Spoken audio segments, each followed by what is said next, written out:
여러분, 오늘 이 이야기를 듣는 순간 아마 마음속 깊은 곳에서 작은 떨림이 시작될 겁니다. 지금 당장 휴대폰을 열어보면 연락처는 수십 명인데 정작 마음 편히 전화할 사람은 한 명도 없는 현실. 이 사실을 마주하는 순간 우리는 외로움이라고 이름 붙인 감정에 휩싸이곤 합니다. 그런데 혹시 이런 생각을 해보신 적 있으십니까? 지금 느끼는 이 허전함이 정말 친구가 없어서 생긴 걸까? 아니면 친구는 있어야 한다는 오래된 믿음에 스스로를 억지로 끼워 맞추려다 생겨난 고통일까? 나이가 들수록 관계가 줄어드는 것은 지극히 자연스러운 일인데 우리는 그 자연스러움을 죄처럼 받아들이며 스스로를 몰아붙입니다. 예순을 넘긴 어느 날 거울을 보면 젊을 때와 달라진 피부, 깊어진 주름, 예전만 못한 체력이 눈에 들어오듯 인간관계 역시 흘러가는 강물처럼 밀려나가는 것이 당연한데도 우리는 그 사실을 인정하려 들지 않습니다.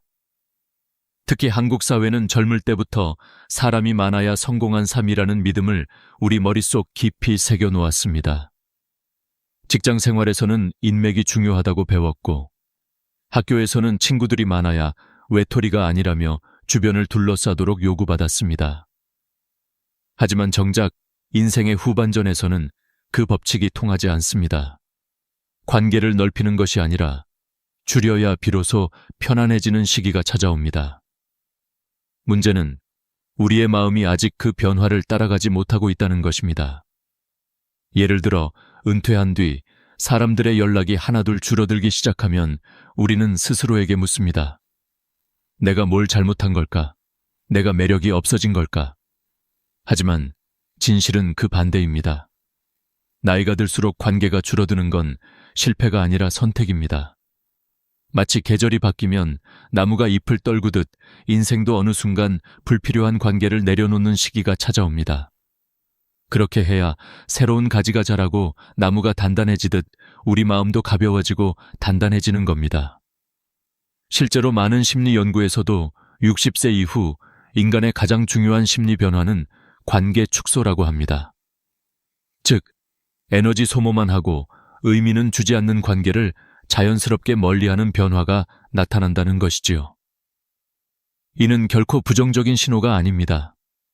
오히려 삶의 본질을 이해하기 시작했다는 신호입니다. 과거에는 외롭지 않기 위해 사람들과 계속 연결되어 있어야 한다고 믿었습니다. 그러나 이제는 외로움을 회피하는 것보다 마음의 평온을 지키는 것이 더 중요한 시기로 넘어온 것입니다.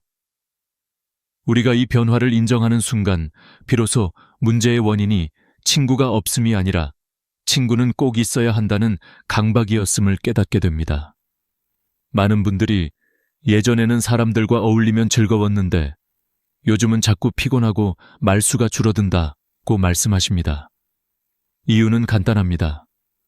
젊을 때는 타인의 시선, 사회적 체면, 직장 내 역할 때문에 억지로라도 어울려야 했습니다. 하지만 이제는 그 모든 가면을 벗어도 되는 시기입니다. 그럼에도 불구하고 우리는 과거의 습관 때문에 여전히 모임에 나가고 억지로 웃고 억지로 맞장구를 치며 스스로를 지칩니다. 집에 돌아오는 순간 깊은 한숨과 함께 도대체 내가 왜 거기 있었을까? 라는 자책이 찾아오지요. 그러나 그 후회는 잘못이 아니라 몸과 마음이 보내는 신호입니다. 이제 그만 놓아도 된다는 신호, 더 이상 그런 관계가 필요하지 않다는 신호입니다. 우리가 해야 할 일은 그 신호를 무시하지 않는 것입니다. 고독은 두려운 것이 아니라 성숙한 사람만이 누릴 수 있는 특권입니다. 우리가 평생 남의 시선 속에서 살아왔기 때문에 혼자 있는 시간을 불안하게 느끼는 것뿐이지 사실 혼자 있는 시간만큼 자유로운 시간은 없습니다. 누구의 평가도 필요 없고 누구에게 맞출 필요도 없으며 오직 나 자신만을 위한 시간이기 때문입니다.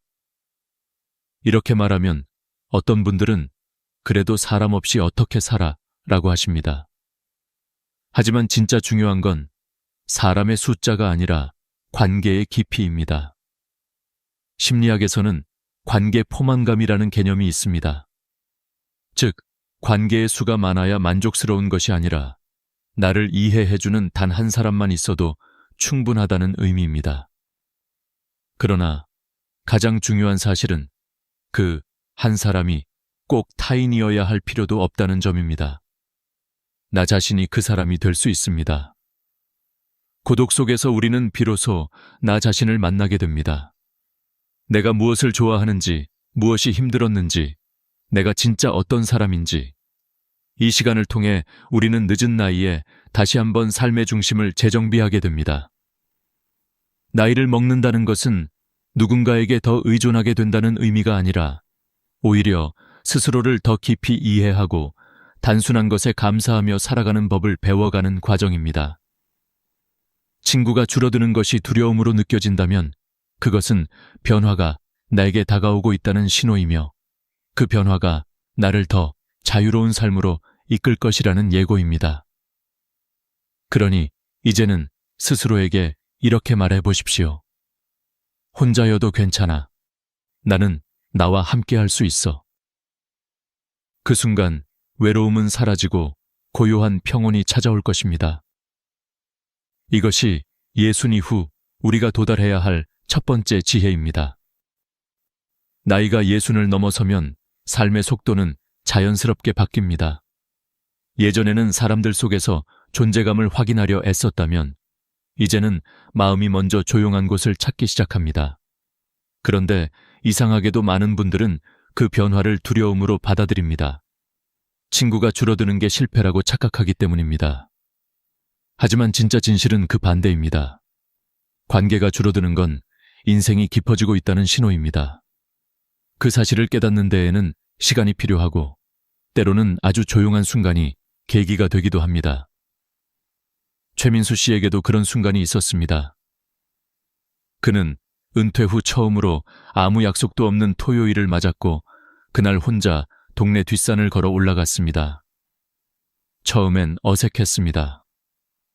손에 들린 물병이 어쩐지 허전해 보였고 옆 사람을 따라 걷던 속도가 사라지자 걸음마저 서툴게 느껴졌습니다.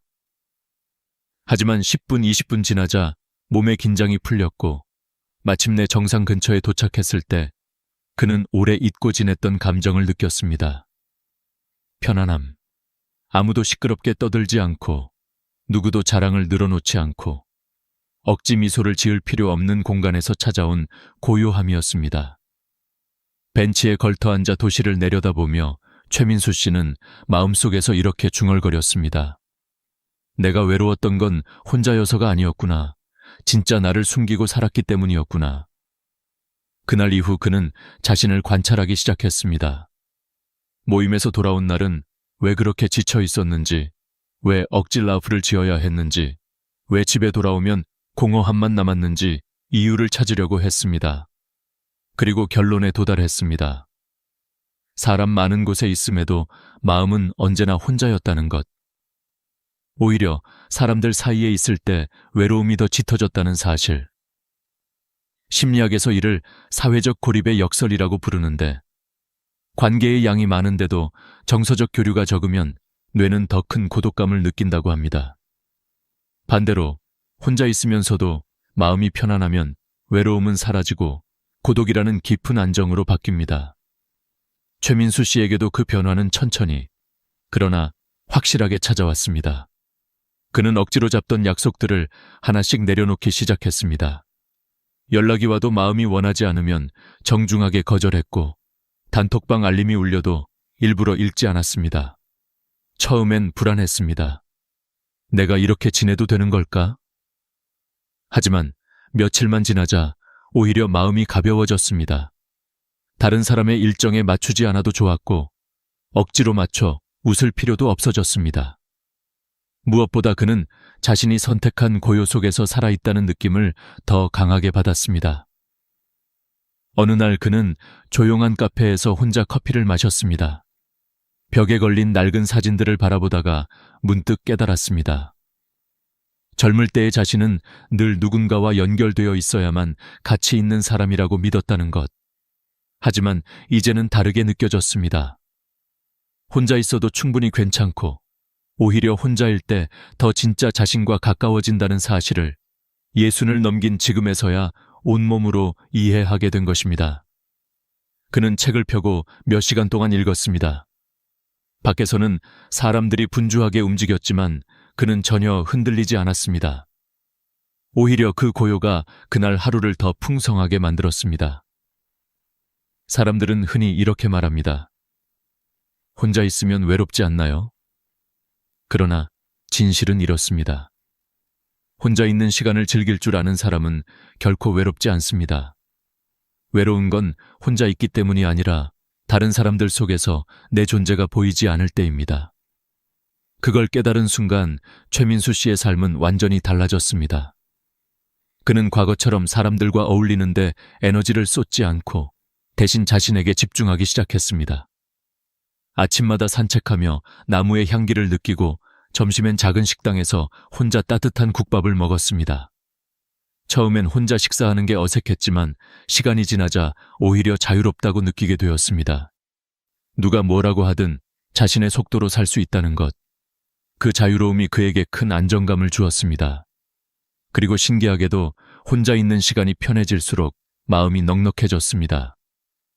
그는 오래된 친구를 억지로 붙잡아 두려 하지 않았고 연락이 뜸해진 사람들을 원망하지도 않았습니다. 자연스럽게 멀어지는 인연은 흘러가는 물과 같았고 억지로 잡아두려 할수록 더 힘들어진다는 걸 깨달았습니다. 그렇게 관계를 내려놓자 오히려 마음의 공간이 넓어졌습니다. 그러던 어느 날 대학 동창 중 한 사람이 조용히 연락을 보내왔습니다. 요즘 잘 지내냐? 산책하다 보니 네 생각이 나더라. 차 한잔 할래? 그 만남은 다른 모임과는 전혀 달랐습니다. 자랑도 없었고 비교도 없었고 시끄러운 웃음도 없었습니다. 두 사람은 잠시 말없이 앉아 커피를 마셨고 햇살이 창문을 통해 부드럽게 스며드는 동안 서로의 근황을 진솔하게 나눴습니다. 집으로 돌아온 최민수 씨는 생각했습니다. 사람이 많을 필요가 없구나. 이렇게 마음이 편한 사람 한 명이면 충분하구나. 그날 이후 그는 친구의 숫자를 세지 않았습니다. 숫자가 아니라 깊이가 중요하다는 걸 깨달았기 때문입니다. 최민수 씨의 이야기는 우리에게 중요한 사실을 일깨워줍니다. 예순을 넘긴 지금 친구가 줄어드는 건 상실이 아니라 선택입니다. 억지 관계를 정리하고 진짜 나와 마주하는 시간으로 돌아오는 과정입니다. 그리고 그 과정은 인생 후반부를 더욱 단단하고 평화롭게 만들어줍니다. 혼자 있는 시간 속에서 비로소 자기 자신을 이해하고 원하는 삶을 걸어갈 힘이 생기기 때문입니다. 관계의 축소가 아니라 삶의 정리, 고독이 아니라 성숙, 줄어들미 아니라 깊어짐. 그 변화의 한가운데에 최민수 씨가 있었고 지금 이 영상을 보는 여러분도 같은 길을 걷고 있습니다. 혼자여도 괜찮습니다. 아니, 혼자일 때 비로소 진짜 나를 만나게 됩니다. 나이가 들면 관계가 줄어드는 것은 자연스러운 일입니다. 그러나 대부분의 사람들은 이 변화를 불안으로 받아들입니다. 내가 뭔가 잘못한 건 아닐까? 혹시 나만 뒤처지는 건 아닐까 하는 생각이 마음을 짓누르기 때문입니다. 하지만 진짜 문제는 관계가 줄어드는 것이 아니라 줄어드는 관계를 받아들이지 못하는 우리의 마음입니다. 이 마음의 혼란을 가장 깊게 경험한 사람이 바로 최민수 씨였습니다. 은퇴 후 그의 주변에서 가장 먼저 사라진 것은 회사 동료들이었습니다. 퇴직식에서는 서로 자주 보자, 연락하자고 말했지만 그 약속은 오래가지 않았습니다. 처음 몇 달은 술자리도 있었고 점심 약속도 있었지만 시간이 흐를수록 연락은 점점 뜸해졌습니다. 단톡방에서도 말이 줄었고 결국 아무도 말을 하지 않는 죽은 방이 되어갔습니다. 민수 씨도 몇 번 먼저 연락을 해봤습니다. 다음 주에 시간 되면 볼까요? 하지만 돌아오는 답은 늘 비슷했습니다. 아, 미안. 요즘 너무 바쁘다. 다음에 보자. 그러면서 실제 다음은 오지 않았습니다. 그의 마음 한편엔 씁쓸함이 쌓였습니다. 자신이 사람들에게 그저 직장에서 함께 일하던 동료였다는 걸, 역할이 끝나면 관계도 끝난다는 걸 뒤늦게 깨닫게 된 것입니다. 그러나 더 큰 충격은 오래 알고 지낸 대학 동창 모임에서 왔습니다. 자랑과 비교가 난무하는 자리 속에서 그는 자신의 존재가 작아지는 것을 느낄 수밖에 없었습니다. 누군가는 우리 아들 대기업 들어갔어 라고 자랑했고, 누군가는 손주가 서울대 간다더라고 말했습니다. 또 다른 사람은 최근 주식으로 돈을 얼마나 벌었는지 큰 소리로 떠들었습니다. 그 화려한 말들 속에서 민수 씨는 자연스럽게 침묵하게 되었습니다. 그의 자녀는 각자 바쁘고 은퇴 후 큰 소득도 없는 자신에게는 자랑할 것이 없었습니다. 그는 억지로 웃으며 고개만 끄덕여야 했습니다. 하지만 집에 돌아오는 길은 이상하리만큼 무거웠습니다. 심장은 조용한데 머릿속은 시끄러웠고, 집 문을 열고 들어가자 갑자기 몸살처럼 피곤함이 몰려왔습니다. 거울 속 자신을 보며 그는 중얼거렸습니다. 내가 왜 저 자리에 있었지? 저 사람들이 정말 그리웠던 걸까? 아니면 혼자 있기 싫어서 억지로 나간 걸까? 이런 질문들이 그를 괴롭혔습니다. 그러나 이 질문들은 사실 그의 마음속 변화가 시작되었다는 신호였습니다. 심리학에서는 이를 내적 경계의 등장이라고 합니다. 나이가 들수록 사람의 감정은 더 섬세해지고 마음의 경계는 더 뚜렷해집니다.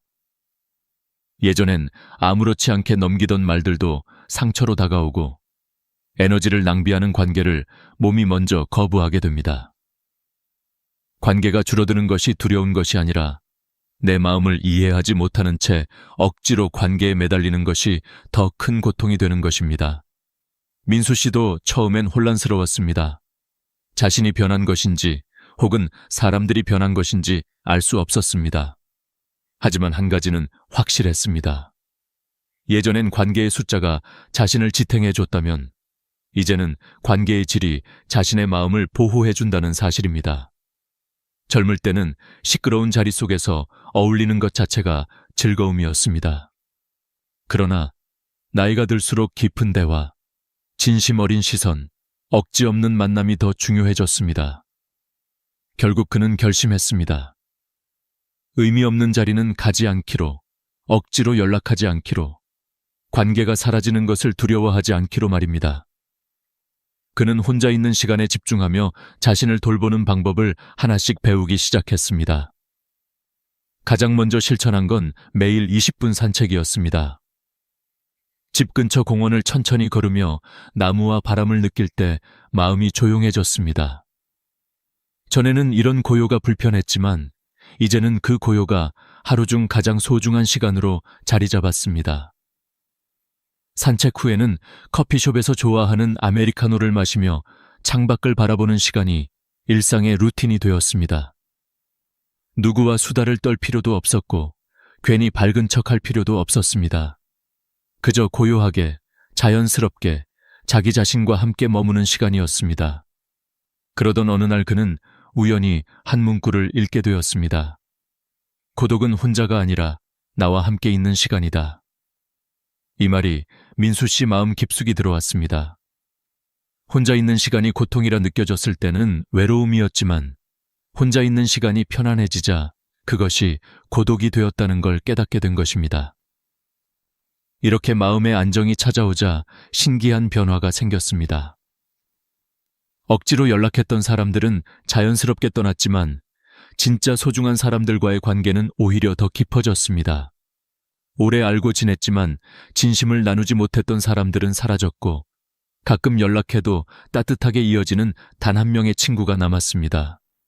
어느 날 그 친구에게서 문자가 왔습니다. 민수야, 요즘 잘 지내지? 바람 쐬기 좋던데 같이 커피 한잔 할래? 민수 씨는 그를 만났습니다. 시끄러운 동창 모임과 달리 이 만남은 조용했습니다.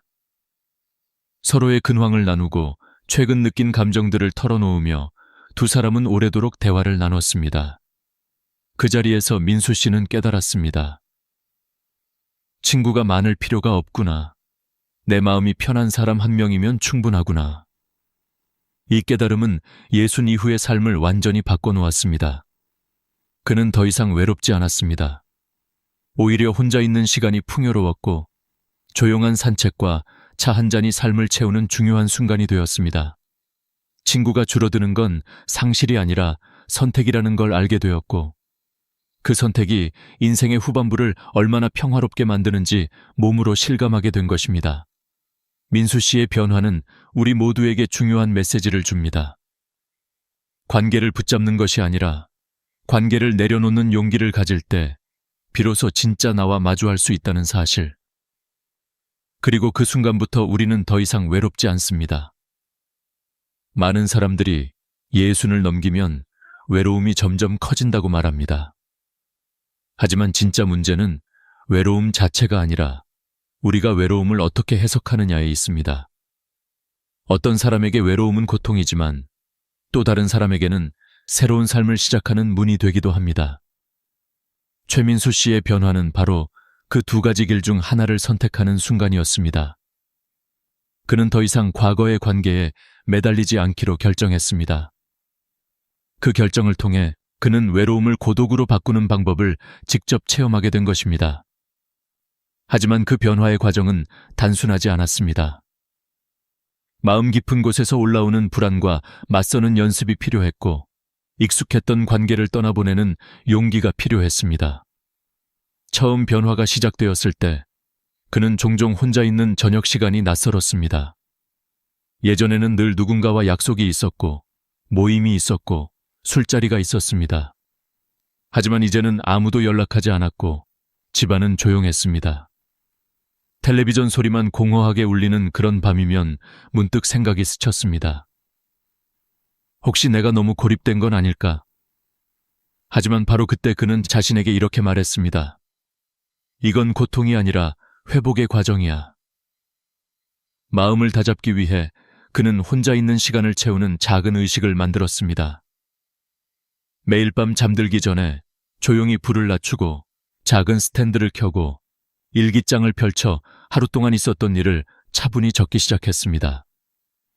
한 장을 채우기 어려운 날도 많았지만 그는 꾸준히 적으면서 자신을 조금씩 들여다보기 시작했습니다. 그러다 보면 마음속 깊은 곳에서 작은 변화의 파동이 일어났습니다. 오늘은 산책하면서 바람이 참 좋았다. 혼자 커피를 마시는 시간이 의외로 평온했다.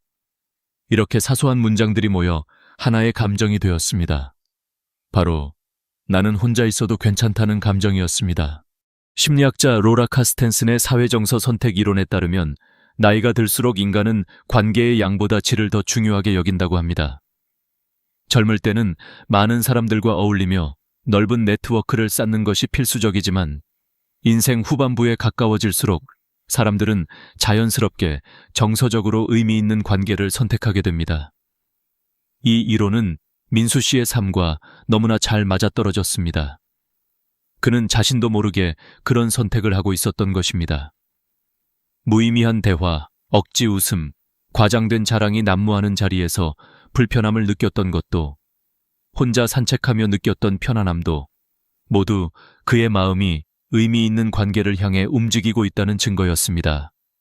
인생의 남은 시간이 소중하기 때문에 더 이상 형식적인 관계에 에너지를 쓰고 싶지 않았던 겁니다. 그는 이 변화가 단순한 감정의 흐름이 아니라는 것을 점차 이해하기 시작했습니다. 어느 날 산책을 하다가 벤치에 앉아 하늘을 바라보며 자신에게 조용히 물었습니다. 나는 지금 진짜로 무엇을 원하고 있을까? 답은 너무 명확했습니다. 평온함, 진정성, 그리고 나 자신과의 화해. 그는 평온함을 원했고, 다른 사람들의 눈치를 보지 않아도 되는 자유를 원했고, 그동안 외면했던 진짜 나를 다시 만나고 싶었습니다. 그 목표를 떠올리자 마음속에서 하나의 방향이 잡히기 시작했습니다.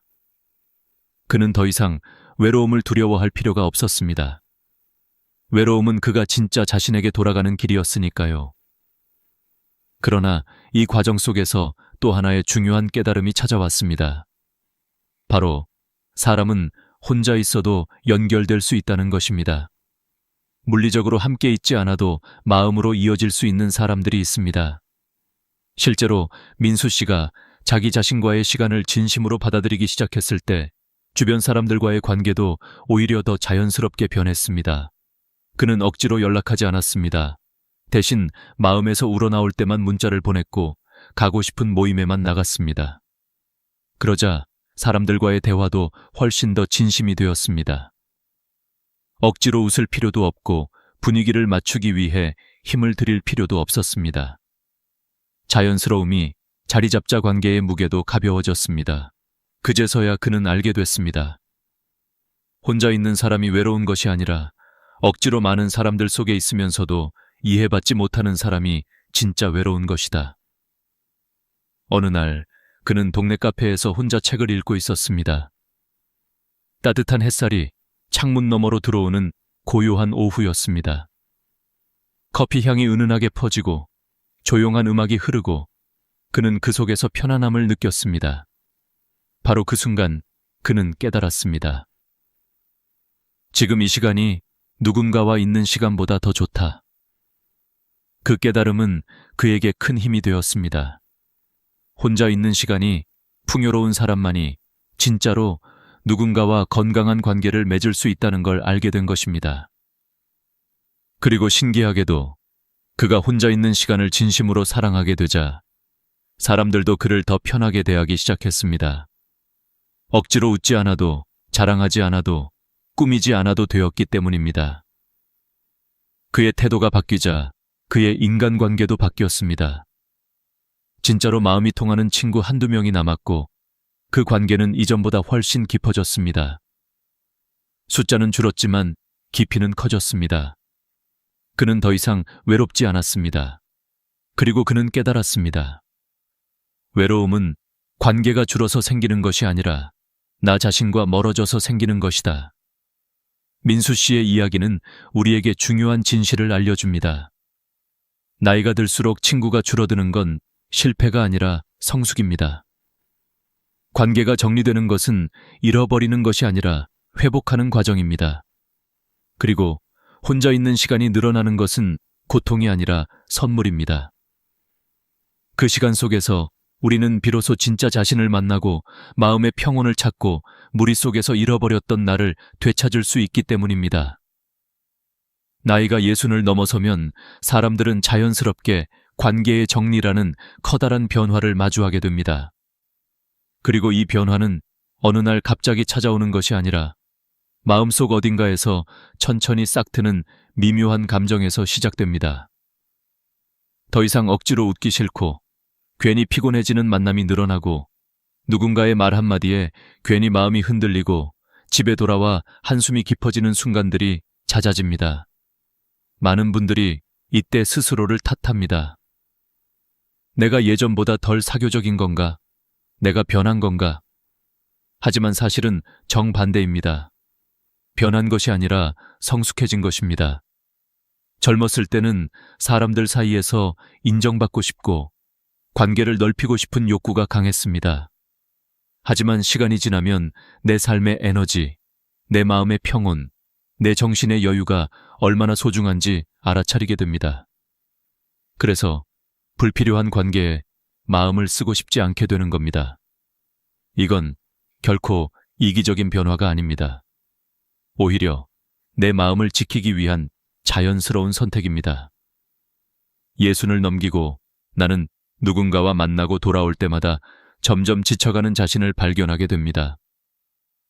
대화의 절반 이상이 자랑이거나 비교가 되고 나의 이야기는 들어주지 않는 사람들 사이에 있을 때 마음이 황량해집니다. 누군가와 식사를 해도 공허하고 모임 자리에서 억지로 웃다가 돌아오면 더 외로워집니다. 이런 감정을 느꼈다면 두려워하지 마십시오. 오히려 지금이야말로 삶을 다시 갈무리할 시간입니다. 그리고 이 변화가 주는 가장 큰 메시지는 하나입니다. 이제는 나를 중심에 놓고 살아야 한다는 것. 남들이 나를 어떻게 볼까 고민하던 삶에서 벗어나 내가 내 삶을 어떻게 느끼는지가 더 중요해지는 시기입니다. 심리학에서는 이를 정서적 선택성 이론이라고 부릅니다. 인간은 나이가 들수록 남은 시간이 소중해진다는 걸 무의식적으로 깨닫습니다. 그래서 의미 없는 관계보다는 깊고 따뜻한 관계에 집중하고 싶어집니다. 젊을 때처럼 여러 사람을 만나고 떠들고 웃는 것이 더 이상 즐거움이 되지 않는 이유입니다. 대신 조용한 공간에서 나만의 시간을 보내고 몇 안 되는 편한 사람과 깊은 대화를 나누는 순간들이 마음을 더 따뜻하게 만듭니다. 이것은 관계가 줄었기 때문이 아니라 관계의 질이 깊어졌기 때문입니다. 그리고 이 시기에 꼭 필요한 것은 불필요한 관계를 억지로 붙잡지 않는 용기입니다. 우리는 종종 오랫동안 알고 지냈다는 이유로 혹은 끊기면 애매할까봐 불편한 인간관계를 유지하려고 합니다. 그러나 관계는 억지로 유지된다고 해서 가치가 생기지 않습니다. 오히려 억지로 유지되는 관계는 마음을 더 피곤하게 만들 뿐입니다. 만나면 기운이 빠지고 대화가 끝나면 공허해지고 돌아오는 길에 왜 나는 오늘도 저기 있었을까 하는 후회가 남는 관계라면 그것은 이미 끝난 관계입니다. 끝났다고 해서 누가 잘못한 것도 아니고 누구를 탓할 필요도 없습니다. 그냥 삶의 흐름이 서로 다른 방향으로 흘러가고 있을 뿐입니다. 오히려 이런 관계를 자연스럽게 놓아줄 수 있어야 합니다. 흘러가는 물을 붙잡아둘 수 없듯이 멀어지는 인연도 잡아둘 수 없습니다. 중요한 것은 억지로 끊는 것이 아니라 억지로 붙잡지 않는 것입니다. 마음속에서 이 관계는 더 이상 편하지 않다는 신호가 들린다면 차분히 거리를 두고 나의 평온을 우선으로 두십시오.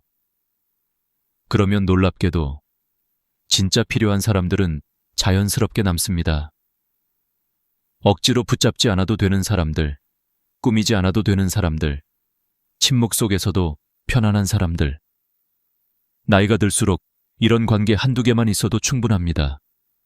그리고 나이가 들수록 중요한 또 하나의 관계가 있습니다. 바로 자기 자신과의 관계입니다. 혼자 있는 시간을 두려워하는 사람일수록 외로움에 취약합니다. 반대로 혼자 있는 시간을 즐길 줄 아는 사람은 외롭지 않습니다. 왜냐하면 그 시간 속에서 자신의 감정을 돌보고 자신과 대화를 나누고 스스로를 위로하고 격려하는 법을 배우기 때문입니다. 혼자 걷는 산책길, 혼자 마시는 따뜻한 차 한 잔, 혼자 읽는 책 한 권. 이런 시간들은 우리가 나이를 먹을수록 더 큰 힘을 줍니다. 남들에게 보여주기 위한 삶이 아니라 나를 위한 삶이 시작되는 순간이기도 합니다. 이제부터는 관계의 숫자가 아니라 깊이가 중요합니다. 수십 명의 얕은 인연보다 진심을 나눌 수 있는 한 명이면 충분합니다. 그 한 명마저 없어도 괜찮습니다. 왜냐하면 가장 소중한 친구는 결국 나 자신이기 때문입니다. 나를 이해하고, 나를 위로하고, 나를 따뜻하게 안아줄 수 있다면 우리는 외롭지 않습니다. 혼자 있는 시간은 절대 벌이 아닙니다. 오히려 인생 후반부에 주어진 가장 큰 선물입니다. 그 선물을 두려워하지 마시고 차분히 받아들이십시오. 그러면 어느 순간 외로움은 고독으로 바뀌고 고독은 평온으로 바뀌고 그 평온은 다시 삶의 지혜로 이어집니다. 여러분, 관계가 줄어드는 건 슬픈 일이 아닙니다. 오히려 마음이 성숙해지고 있다는 증거입니다. 이제는 억지로 웃지 않아도 되고 억지로 맞추지 않아도 되고 억지로 이야기거리를 만들지 않아도 됩니다. 세상의 기준이 아니라 나의 감정이 기준이 되는 시기. 그게 바로 예순 이후의 삶이며 그 삶은 생각보다 훨씬 따뜻합니다. 예순을 넘어서면 많은 것들이 달라집니다. 몸의 속도도 느려지고 마음의 결이 더 섬세해지고 삶을 바라보는 눈도 깊어집니다. 그리고 이 시기에 찾아오는 가장 중요한 변화는 바로 내 삶의 주인이 나 자신이 되어간다. 는 사실입니다. 평생 가족을 위해, 일터를 위해, 타인의 기대를 위해 살아왔던 시간에서 조금씩 벗어나 이제는 나를 위해 살아도 된다는 메시지가 마음 깊은 곳에서 올라오기 시작합니다. 하지만 문제는 많은 사람들이 이 변화를 두려워한다는 겁니다. 혼자가 된 순간을 실패라고 생각하고 관계가 줄어드는 것을 상실이라고 여기고 조용한 시간을 외로움이라고 착각합니다. 그러나 진실은 그 반대입니다. 조용해지는 시간 속에서 비로소 나의 진짜 목소리가 들리고 혼자 있는 순간 속에서 깊이 있는 삶이 시작됩니다. 우리 사회는 늘 함께를 강조해왔습니다. 외로운 사람은 잘못된 사람처럼 여겨졌고, 친구가 많은 사람이 사회적으로 성공한 사람처럼 보였습니다. 하지만 실제로 심리학 연구는 전혀 다른 결과를 보여줍니다. 인생 후반부의 행복은 관계의 숫자가 아니라 관계의 질에서 온다는 사실이 여러 연구를 통해 지속적으로 밝혀지고 있습니다. 미국 스탠퍼드 대학의 연구팀은 60세 이상 노년층을 10년간 추적 조사한 끝에 이런 결론을 내렸습니다. 넓은 인간관계보다 깊은 인간관계가 인생 후반의 만족도를 결정한다. 그리고 또 하나 중요한 결론. 혼자 있는 시간을 긍정적으로 받아들이는 사람일수록 우울 위험이 낮고 삶의 만족도는 높다. 예순 이후의 삶은 더 이상 타인 중심의 삶이 아닙니다. 내가 주인이 되는 삶입니다. 여기서 가장 먼저 해야 할 일은 혼자 있는 시간을 두려워하지 않는 것입니다. 혼자 있는 시간은 생각보다 많은 기회를 품고 있습니다. 혼자 있을 때 비로소 나의 감정이 들리고 나의 상처가 드러나고 나의 진짜 욕구가 모습을 드러냅니다. 누구와도 비교할 필요 없고 누구에게 인정받을 필요도 없는 순수한 나만의 시간. 그 시간 속에서 우리는 스스로에게 질문을 던지게 됩니다. 나는 지금 행복한가? 나는 어떤 삶을 살고 싶은가? 나는 무엇을 좋아하고 무엇을 싫어하는가? 그동안 너무 바빠서 외면했던 질문들, 너무 많은 사람들 속에 섞여 있어서 들리지 않았던 목소리들, 그 모든 것이 혼자 있는 시간 속에서 선명해집니다. 그리고 삶은 그 질문들의 답을 찾아가는 과정 속에서 다시 살아납니다. 혼자 걷는 산책길에서 마음이 편안해지는 이유도, 혼자 마시는 커피 한 잔의 위로가 되는 이유도, 혼자 조용히 책을 읽다 눈물이 나는 이유도 모두 그 속에서 잊고 지냈던 나 자신이 깨어나기 때문입니다. 타인의 시선 속에서 묻혀버렸던 진짜 내가 다시 제자리를 찾기 시작하는 겁니다. 그러나 이 과정에서 한 가지 중요한 법칙이 있습니다. 혼자 있는 시간을 잘 보내는 사람만이 좋은 인간관계를 유지할 수 있다. 외로운 사람이 친구를 찾으면 관계는 무거워지고 의존이 생기고 상대에게 부담을 주게 됩니다. 반대로 혼자가 편안한 사람은 필요한 만큼만 관계를 맺고 상대에게 기대지 않고 건강한 거리감을 유지합니다. 이런 사람이 오히려 더 좋은 인연을 끌어들이게 됩니다. 왜냐하면 그 사람에게는 억지로 붙잡는 절박함이 없고 타인을 지치게 하는 불안도 없기 때문입니다. 마음이 단단한 사람, 혼자 있어도 흔들리지 않는 사람은 다른 사람도 편안하게 만듭니다. 그리고 이제부터 정말 중요한 이야기를 해드리겠습니다. 관계가 줄어드는 것은 결핍이 아니라 정리입니다. 젊을 때는 모든 관계가 소중해 보입니다. 연락이 오면 무조건 나가야 할 것 같고, 모임에 빠지면 뒤처지는 것 같고, 사람들 사이에 있어야 내가 존재하는 것 같았습니다. 하지만 나이가 들수록 알게 됩니다. 나를 피곤하게 만드는 관계는 오래 두는 것이 아니라 빨리 놓아주는 것이 나에게 이롭다는 사실을요. 거절하지 못해서 계속 만나는 사람들, 만나고 나면 하루 종일 마음이 무겁고 에너지가 빠지는 사람들, 대화를 해도 진심이 오가지 않고 늘 비교 자랑 평가로만 가득한 관계들, 이런 관계들은 내 삶을 밝게 하지 못합니다. 오히려 내 마음의 평화를 갉아먹습니다. 그러니 죄책감을 느끼지 말고 자연스럽게 멀어지는 인연을 그대로 흘려보내십시오. 여러분을 책임져야 할 사람은 아무도 없습니다. 여러분의 마음을 지켜야 할 사람은 오직 여러분 자신뿐입니다. 그리고 이제는 새로운 관계를 만들기 위해 노력할 필요도 없습니다. 인생 후반부에서 가장 중요한 관계는 내가 나를 얼마나 잘 돌보느냐 입니다. 내게 따뜻한 말을 해주고 나의 감정을 인정해주고 나를 위로해주고 나에게 안정감을 주는 것. 이런 감정적 돌봄이 쌓이면 외로움은 더 이상 힘을 잃게 됩니다. 외로움이 사라지는 것이 아니라 외로움이 내 삶을 흔들 힘을 잃게 되는 겁니다. 이것이 바로 고독이 주는 가장 깊은 축복입니다.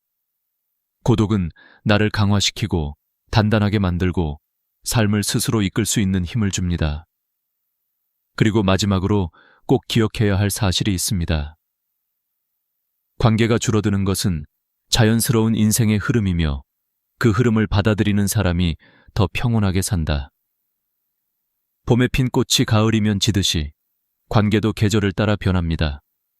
싹이 트고 꽃이 피고 열매를 맺고 떨어져 나가는 과정이 있는 것처럼 관계도 시작이 있으면 끝도 있습니다. 그 끝을 두려워할 필요는 없습니다. 끝은 새로운 평온의 시작이기 때문입니다. 누군가가 떠난 자리에는 고요함이 찾아오고 그 고요함 속에서 우리는 나를 더 깊이 들여다볼 수 있습니다. 이제 여러분도 더 이상 두려워하지 않아도 됩니다. 외로움은 여러분을 공격하기 위해 존재하는 것이 아니라 여러분이 혼자 설 수 있도록 도와주는 일종의 신호입니다. 그 신호를 받아들여 이제는 나를 위해 살겠다라고 결심하는 순간 인생 후반부는 완전히 달라집니다. 그리고 그 변화는 여러분이 생각하는 것보다 훨씬 더 따뜻합니다. 훨씬 더 조용하고 훨씬 더 깊으며 훨씬 더 평화롭습니다. 여러분, 이제는 숫자가 아니라 깊이입니다. 관계가 아니라 나 자신입니다. 타인의 기대가 아니라 내 마음입니다. 혼자 있어도 충분합니다. 혼자일 때 더 강해집니다. 혼자 있는 시간 속에서 여러분의 삶은 다시 피어나게 될 겁니다. 오늘 이 영상을 함께 해주신 여러분, 진심으로 고맙습니다. 여러분은 이미 충분히 잘하고 계십니다.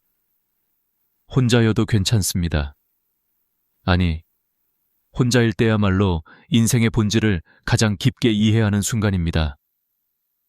여러분의 내일이 오늘보다 더 평온하기를 진심으로 응원합니다. 나이가 들어 인생의 후반부에 들어서면 누구나 한 번쯤은 멈춰서서 스스로에게 묻게 됩니다. 앞으로의 삶을 어떻게 살아가야 할까? 나를 지탱해 줄 방식은 무엇일까? 그리고 누구와 어떻게 남은 시간을 보내야 할까? 70세 박 할아버지 역시 그 갈림길 앞에서 깊은 고민에 빠졌습니다. 젊었을 때는 선택의 폭이 넓었습니다. 힘이 있었고 돈을 벌 수 있었고 스스로 생활을 꾸릴 능력도 충분했습니다. 그러나 세월이 흐르면 몸이 둔해지고 한 번의 병이 인생을 완전히 뒤흔들기도 합니다. 박 할아버지는 배우자를 잃은 뒤 갑자기 노후 선택의 현실을 마주했습니다.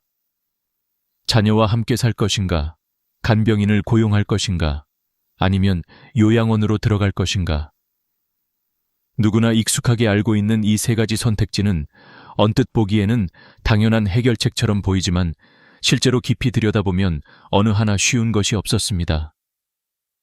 자녀에게 의존하려 하면 세대 차이에서 오는 갈등과 미묘한 거리감이 생겼고, 간병인을 부르면 월 400만 500만 원이라는 비용이 연금 생활자에게는 너무 큰 부담이었습니다.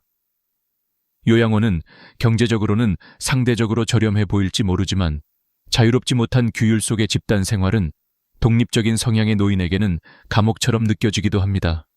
박 할아버지는 이 세 가지 방식을 모두 경험한 뒤 깊은 회의를 느꼈습니다. 자녀 집에서는 환영받지 못하는 손님 같았고, 간병인은 오래 머물지 않았으며 요양원의 군대식 생활은 단 한 달도 버티기 어려웠습니다. 나이가 들면 자유가 줄어든다는 말을 그는 그때 처음 뼈저리게 깨달았습니다. 그리고 이 과정에서 그는 한 가지 중요한 진실을 보게 되었습니다. 노후라는 것은 누군가가 대신 설계해 주는 것이 아니라 결국 스스로 선택하고 감당해야 하는 무대라는 것입니다. 박 할아버지가 삶의 마지막 장은 내가 직접 써 내려가야 한다고 말한 이유도 여기에 있습니다. 젊을 때는 부모, 배우자, 자녀, 직장 같은 여러 관계 속에서 자연스럽게 삶의 틀이 만들어졌습니다. 하지만 노년은 다릅니다. 남아있는 관계는 점점 줄어들고 옆에 있던 사람들은 하나둘 떠납니다. 그리고 어느 날 문득 스스로의 삶을 스스로 관리하지 않으면 아무도 대신해주지 않는다는 사실을 깨닫게 됩니다. 병원을 혼자 가고 약을 챙겨 먹고 몸이 아픈 날엔 누워서 시간을 보내다가 갑자기 나이가 들었다는 현실이 깊게 와닿는 것입니다. 더 이상 누군가에게 기대기 어려운 시기가 찾아오는 것이지요. 그래서 박 할아버지는 고민했습니다. 내 노후를 어떤 방식으로 지킬 것인가? 자녀와 함께 살아도, 간병인을 쓰더라도, 요양원에 가더라도 생활의 주도권은 남의 손에 넘어가는 느낌이었습니다. 특히 아들 집을 전전하며 잠시 머무르는 사람처럼 느껴졌을 때 그는 마음속에 깊은 상처를 받았습니다. 자녀의 집은 편해야 할 공간이었는데 그는 그곳에서 늘 방으로 밥을 들고 들어가 먹어야 했고 자녀들이 내뱉는 무심한 말투에서 자신이 짐처럼 느껴졌습니다. 그 순간 그는 결심했습니다. 노후는 누가 대신 챙겨주지 않는다. 내가 선택하지 않으면 내 삶은 남의 기준에 휘둘릴 것이다. 그가 이 말을 되뇌인 이유는 단순히 자녀와의 갈등 때문이 아니라 스스로 존엄을 지키고 싶은 마음이 더 컸기 때문입니다. 나이가 들수록 몸은 약해지지만 삶을 선택하는 마음만큼은 더 단단해져야 한다는 것을 그는 이해하기 시작했습니다. 경제적 여유가 부족하면 선택지는 더욱 좁아집니다. 연금은 한정적이고 의료비는 점점 늘어나며 불편한 몸을 이끌고 시장에 가는 일조차 쉽지 않습니다. 하지만 그는 이런 현실을 인생의 끝으로 보지 않았습니다. 오히려 새로운 방식이 있을지도 모른다고 조용히 스스로에게 말했습니다. 그리고 바로 그 순간이 그의 인생에서 새로운 전환점이 되었습니다. 노후의 선택은 남이 주는 답을 따르는 것이 아니라 자신의 삶을 먼저 들여다보고 현실에 맞는 길을 만들어가는 과정이라는 것을 그는 비로소 깨닫고 있었습니다. 나이가 들어 갈림길 앞에 섰을 때 그 길은 누가 대신 정해주지 않습니다. 선택은 늘 어렵지만 그 선택이야말로 남은 생을 지켜주는 가장 중요한 방패입니다. 그의 고민은 바로 그 방패를 찾기 위한 첫걸음이었습니다. 배우자가 떠난 후 찾아오는 고요는 처음엔 슬픔으로만 느껴지지만 시간이 지나면 그 고요 속에 서서히 또 다른 감정들이 스며듭니다. 허무함, 막막함, 그리고 누구에게도 쉽게 털어놓기 어려운 깊은 외로움. 박 할아버지가 75세에 세상을 떠난 아내를 잃고 처음으로 느낀 감정은 상실이 아니라 혼란이었습니다.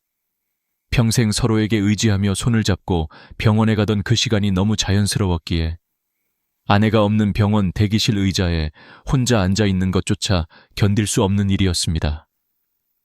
아내와 함께할 때는 지루한 대기 시간도 대화로 채웠고 진료실을 나오는 길엔 서로가 서로의 얼굴을 바라보며 괜찮아, 오늘은 별일 없겠지 라고 안도했습니다.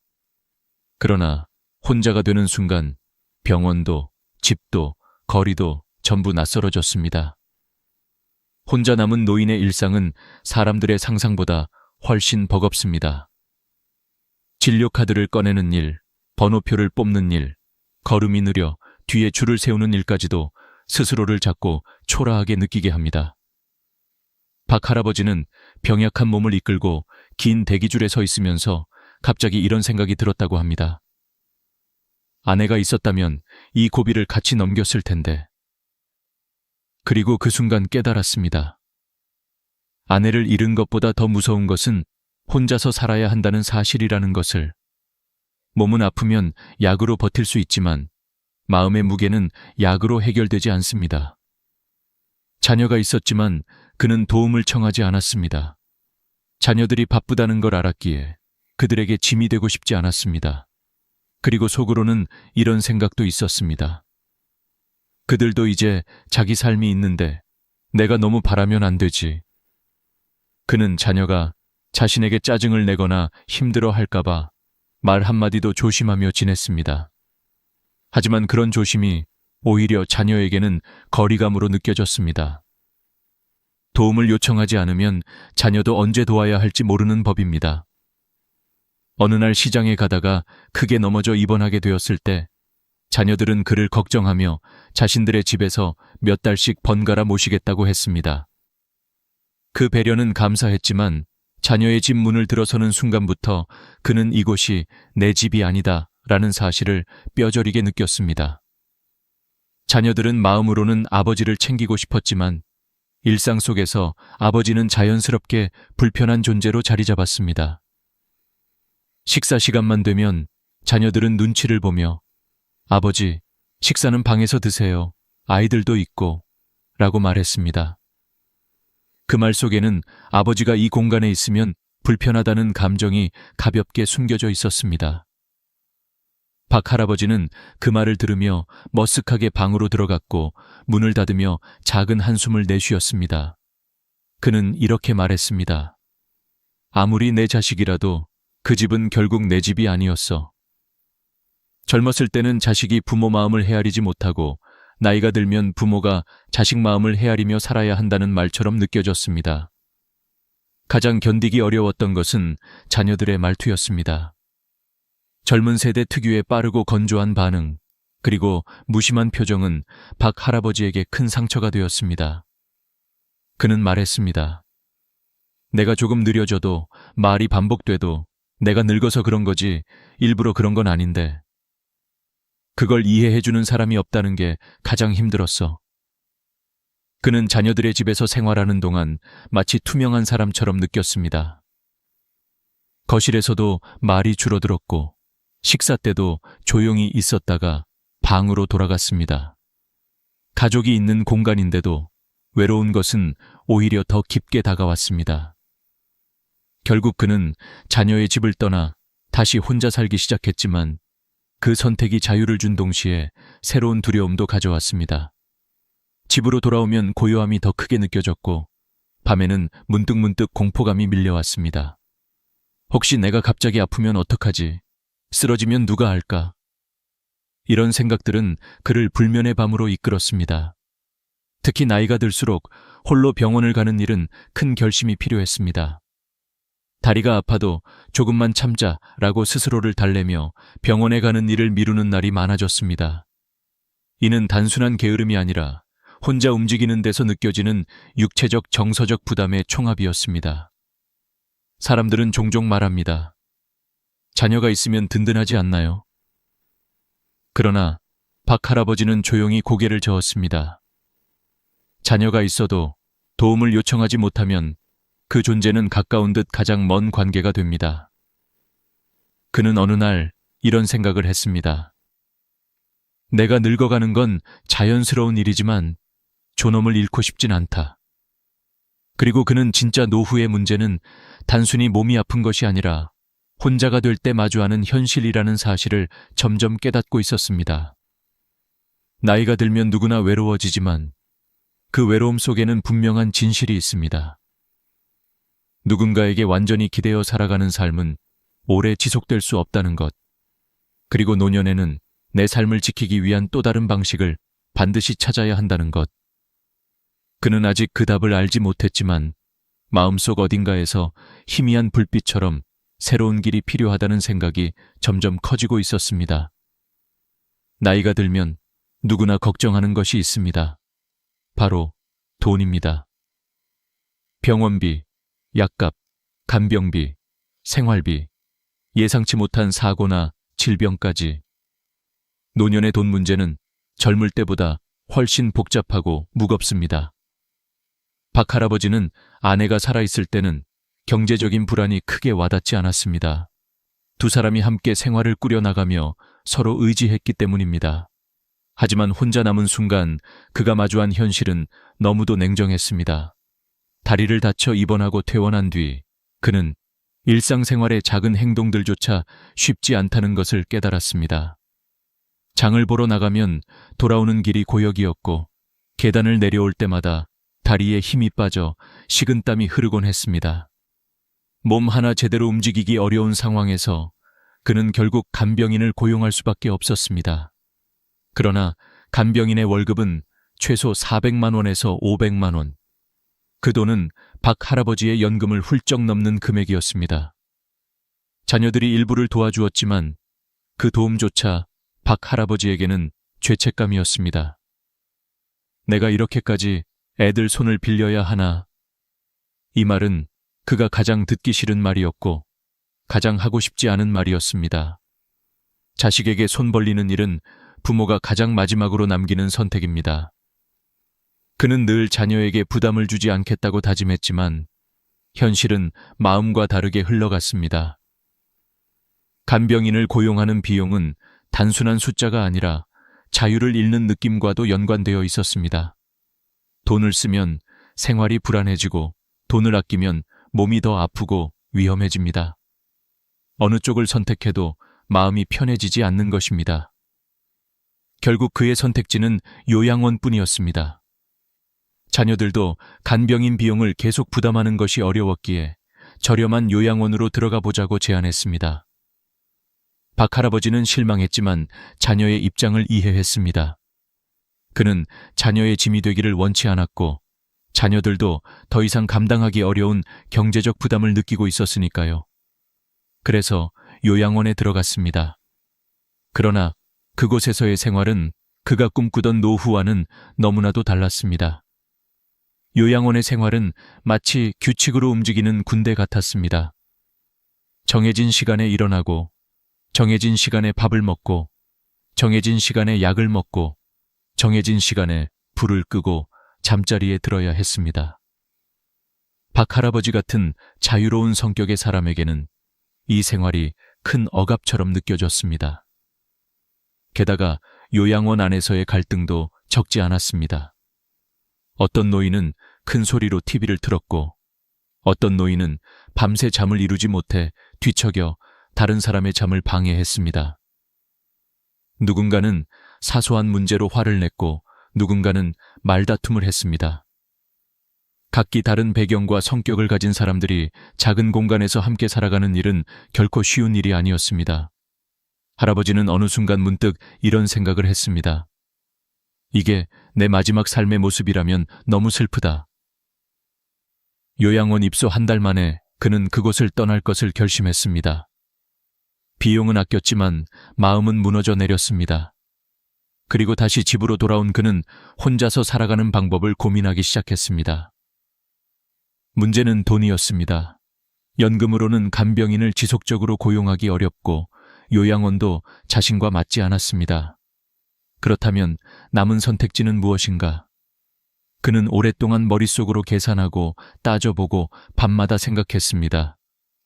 돈을 아끼면 몸이 위험해지고 몸을 지키려면 돈이 부족해지는 딜레마 속에서 그는 어느 날 문득 깨달았습니다. 돈을 많이 쓰지 않고도 나를 지켜줄 방법이 있을지도 모른다.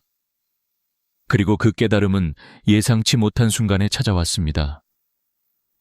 어느 날 마트에 물건을 가지러 갔을 때 젊은 부부가 돈 문제로 크게 다투는 장면을 보면서였습니다.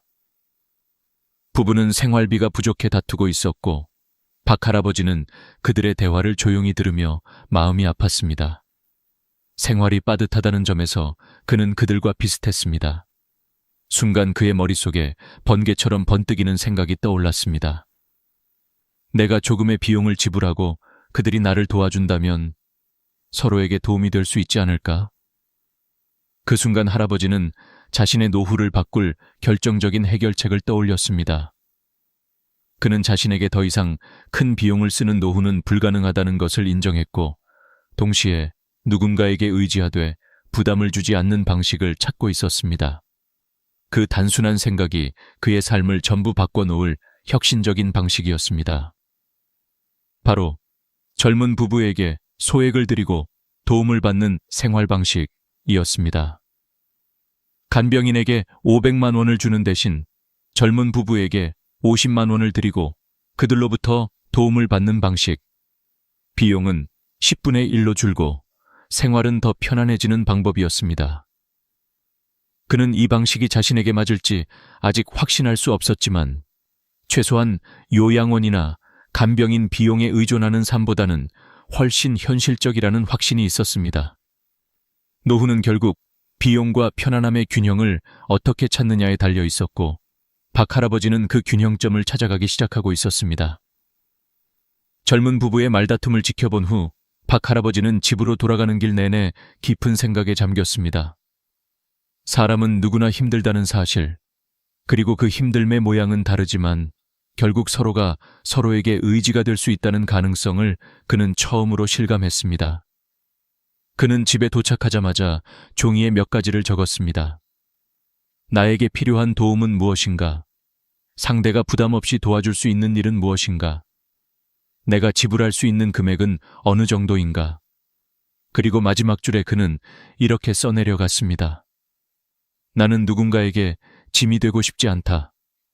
하지만 혼자서도 살 수 없다. 그렇다면 서로에게 도움이 되는 방식이 최선이다.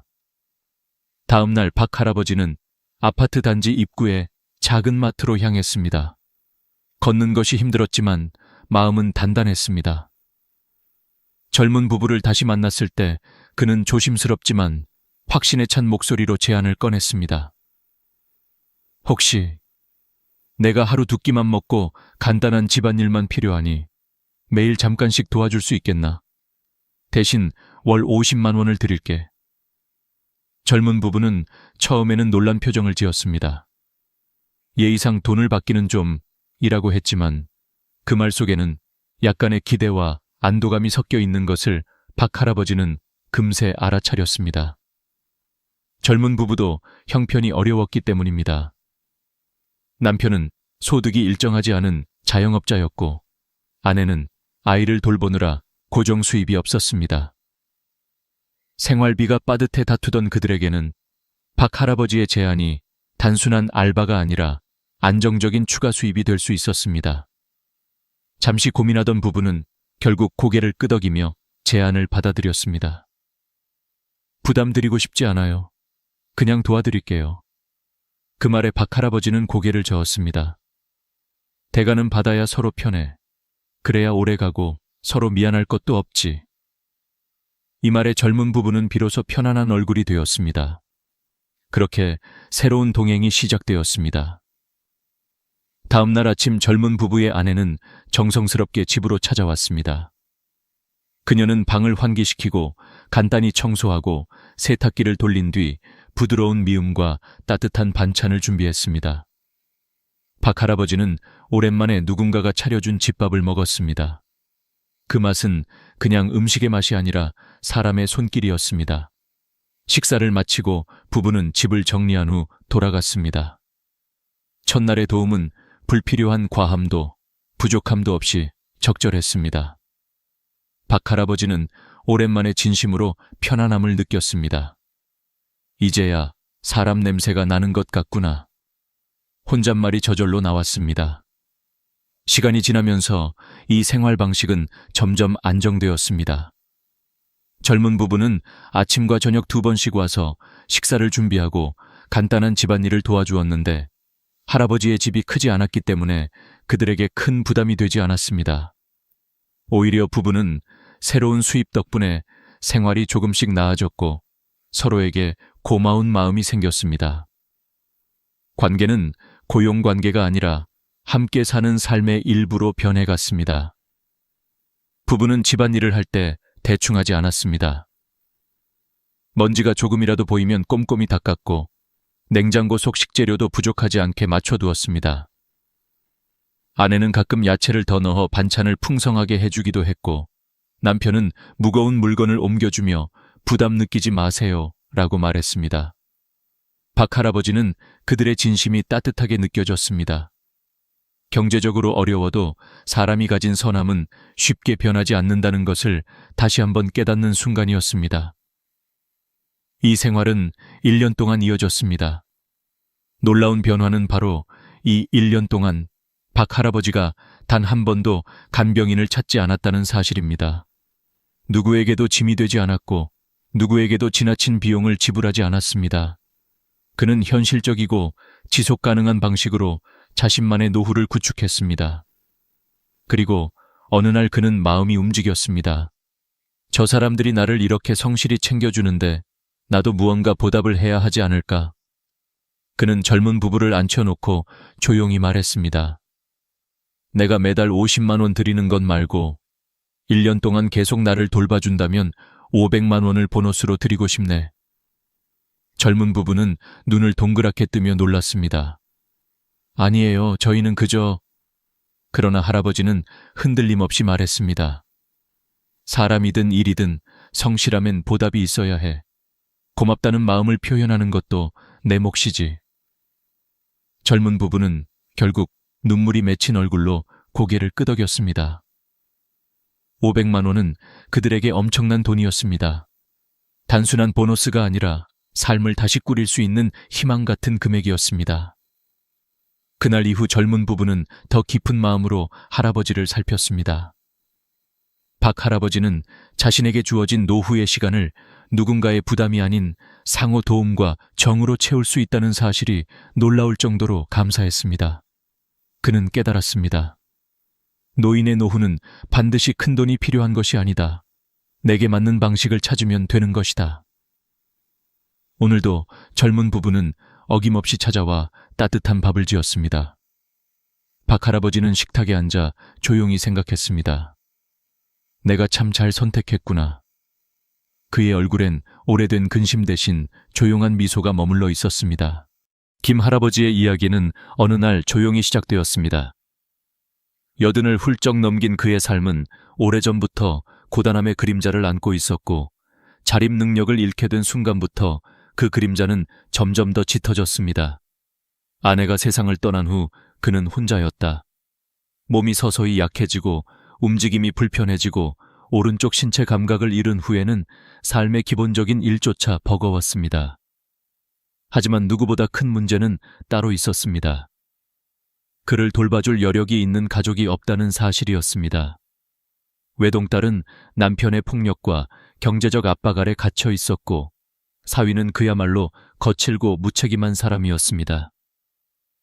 딸은 도망갈 수도 없었고 이혼을 선택할 수도 없었고 자신을 보호할 힘조차 잃어버린 상태였습니다. 그 모습을 지켜보는 김 할아버지의 마음은 늘 무겁기만 했습니다. 딸은 늘 가족을 위해 희생했고 자신을 위한 하루도 제대로 살아본 적이 없었습니다. 사위는 딸에게 따뜻한 말 한마디 건네지 않았으며 외손자 역시 어린 시절부터 아버지의 폭력 속에서 자라며 두려움만 배웠습니다. 그런 환경에서 외손자가 어머니를 위해 맞서 싸울 용기를 갖기란 불가능했습니다. 결국 딸은 자신도 지키기 어려운 삶 속에서 김 할아버지를 돌보는 것은 더더욱 불가능한 일이었습니다.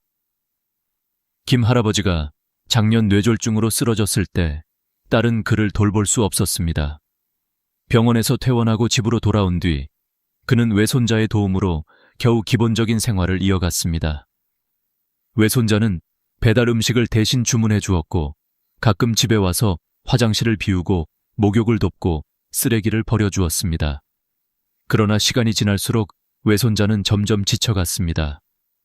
젊은 나이에 데이트할 시간도 없었고 친구들과의 관계도 멀어졌으며 결국 여자친구가 불만을 터뜨릴 정도였습니다. 외손자는 솔직하게 이야기했습니다. 할아버지, 이렇게는 오래 못해요. 간병인을 써야 해요.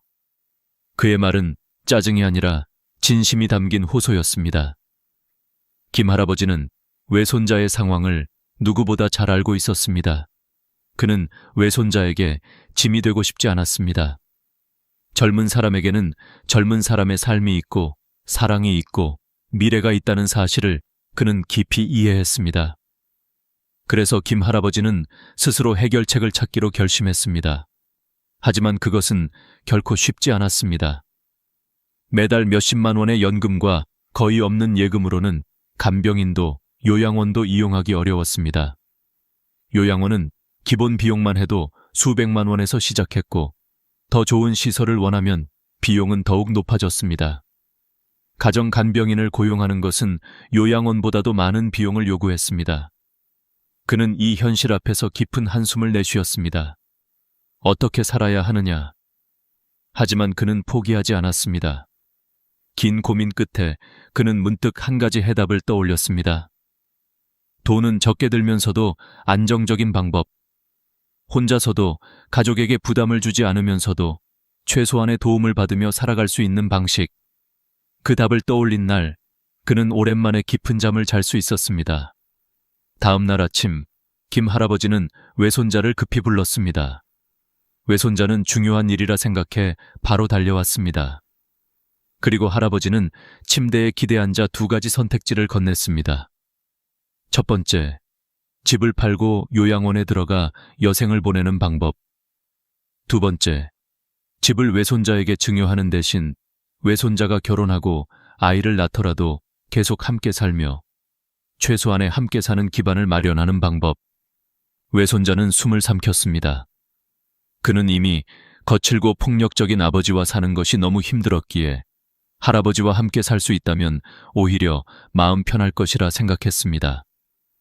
집이 넓다는 점도 결정에 큰 힘이 되었습니다. 방 3개와 화장실 2개. 결혼 후에도 아내와 아이와 함께 살아갈 수 있는 공간이 충분했습니다. 결국 외손자는 두 번째 선택지를 받아들였습니다.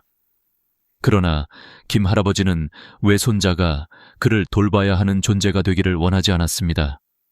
그는 현실을 너무나 잘 알고 있었습니다. 젊은 사람이 노인을 끝까지 돌본다는 건 너무 어려운 일이야.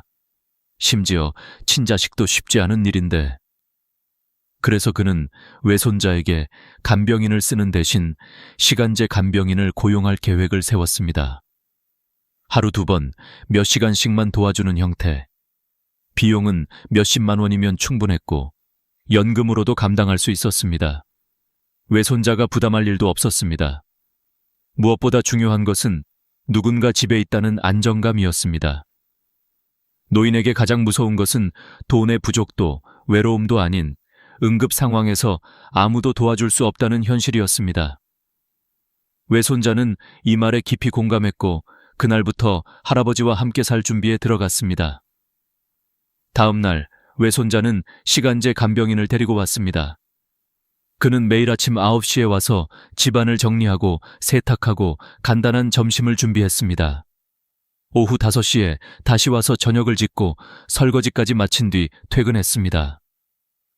외손자는 더 이상 생활이 무너질 걱정 없이 자신의 삶을 이어갈 수 있었고 김 할아버지는 큰돈 없이도 안정된 일상을 되찾았습니다. 집은 조금씩 수리되었고 생활은 점점 더 편안해졌습니다. 무엇보다 가족 간의 관계가 훨씬 따뜻해졌습니다.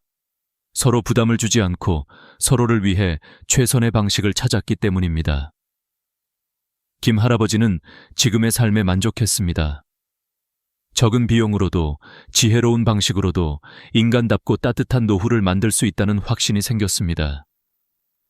그는 조용히 미소 지으며 생각했습니다. 노후란 결국 돈이 아니라 지혜로 살아가는 것이구나. 김 할아버지의 이야기는 여기에서 끝나지 않습니다. 그의 지혜는 단순히 생활을 유지하는 방법을 찾는데 그치지 않았습니다. 그는 노년의 진짜 두려움이 무엇인지, 그리고 그 두려움을 어떻게 마주해야 하는지를 온몸으로 깨닫고 있었습니다. 사람들은 흔히 노년의 가장 큰 고통을 경제적 어려움이라고 생각합니다. 물론 돈은 중요합니다. 하지만 김 할아버지는 말합니다. 진짜 무서운 건 가난이 아니라 혼자인 시간이다. 젊을 때는 모르지만 나이가 들면 고립의 무게가 얼마나 무거운지 뼛속 깊이 느껴집니다. 병원에 갈 때도, 갑자기 쓰러질까 두려운 밤도, 음식이 잘 넘어가지 않는 날도, 그 모든 순간은 결국 혼자 견뎌야만 합니다. 그렇기에 그는 외손자와 함께 사는 것이 단순히 돌봄 때문이 아니라 마음의 안정 때문이라고 말했습니다. 나이가 들면 누군가 문 너머에 있다는 것만으로도 삶의 공포가 절반으로 줄어들기 때문입니다. 하지만 김 할아버지는 그 안정감에 기대며 의존하지 않았습니다. 외손자가 힘들지 않도록, 자신이 부담이 되지 않도록 끝까지 지혜롭게 모든 것을 설계하려고 했습니다.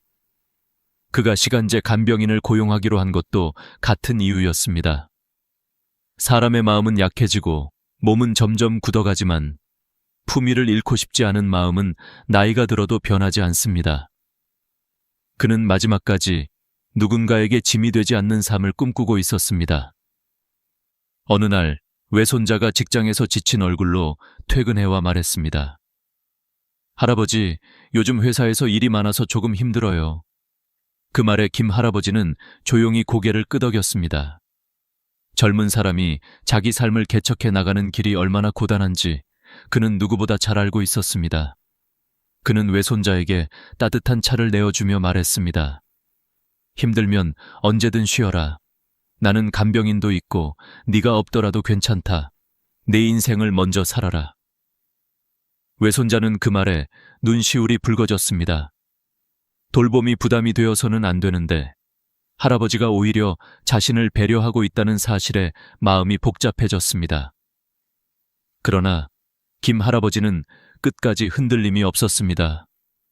그의 방식은 의존이 아닌 서로가 서로에게 여유를 줄 수 있는 관계였습니다. 이것이 바로 많은 노인들이 간과하는 지점입니다. 자녀와 함께 살든 간병인을 고용하든 요양원을 가든 그 어떤 선택도 정답은 아닙니다. 정답은 관계가 무너지지 않는 방식을 택하는 것입니다. 김 할아버지는 그 방법을 스스로 찾아냈습니다. 그는 스스로를 불쌍하게 여기지 않았습니다.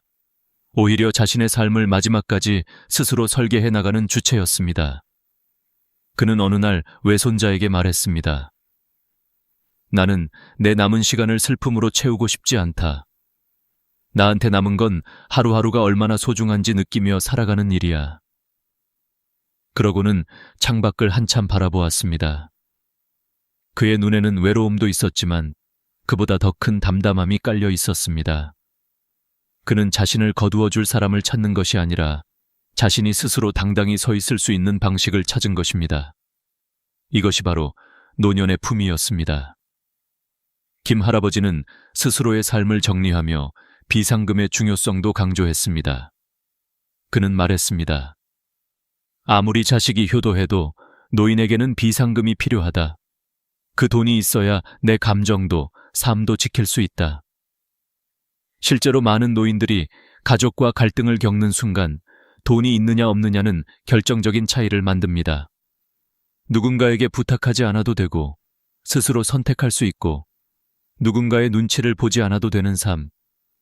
그것이 노년의 마지막 자존심입니다. 어느 날 외손자의 아내가 집에 찾아와 말했다. 어르신, 집에서 지내는 거 힘들지 않으세요? 또 다른 도움이 필요하시면 말씀해 주세요. 김 할아버지는 조용히 웃으며 답했습니다. 나는 지금 참 행복하다. 너희가 있어서가 아니라 내가 내 삶을 선택할 수 있어서 행복하다. 이 말은 그녀의 가슴을 찡하게 만들었습니다. 그는 의존하는 것이 아니라 함께 사는 것이었고 도움을 받는 대신 서로에게 여유를 나누는 방식으로 노년을 보내고 있었습니다. 시간이 흐르며 집은 조금씩 따뜻하게 변해갔습니다. 외손자 부부는 작은 화분을 들여놓았고 집 구석구석을 편리하게 바꾸었습니다. 할아버지가 이동하기 쉬운 손잡이를 달아주고 욕실에는 미끄럼 방지 패드를 깔아주었습니다. 주방에는 손이 닿기 쉬운 높이에 식기들을 정리해 두었습니다. 모든 변화는 거창하지 않았지만 작은 배려의 축적이 집 전체를 더 편안한 공간으로 만들었습니다. 김 할아버지는 이 모습을 보며 스스로 생각했습니다. 돈이 많지 않아도 따뜻하게 살 수 있는 방법은 언제나 있다. 그는 매달 연금에서 조금씩 저축도 할 수 있었습니다. 매달 10만 원, 많지 않은 금액이지만 그것은 그에게 큰 자부심이었습니다. 나는 아직도 내 힘으로 살고 있다라는 확신이었기 때문입니다. 어느 날 그는 외손자와 외손녀에게 이렇게 말했습니다. 내가 떠난 후 너희가 사는데 보탬이 된다면 나는 그것만으로도 만족한다. 그의 말은 곧 가족 전체의 마음을 깊이 울렸습니다. 그의 노년은 비극이 아니라 스스로 설계한 지혜로운 여정이었습니다. 경제적으로 넉넉하지 않아도 몸이 불편해도 옆에 가족이 있든 없든 사람은 지혜로 자신을 지킬 수 있습니다. 사람은 나이가 들어도 여전히 선택할 수 있는 존재입니다. 노년의 삶은 누군가가 대신 살아주는 것이 아니라 스스로 만들어가는 것입니다. 김 할아버지는 그 사실을 온몸으로 증명했습니다. 그리고 그의 이야기는 우리에게 말하고 있습니다. 노년은 두려움이 아니라 다시 한번 나를 선택하는 시간이다.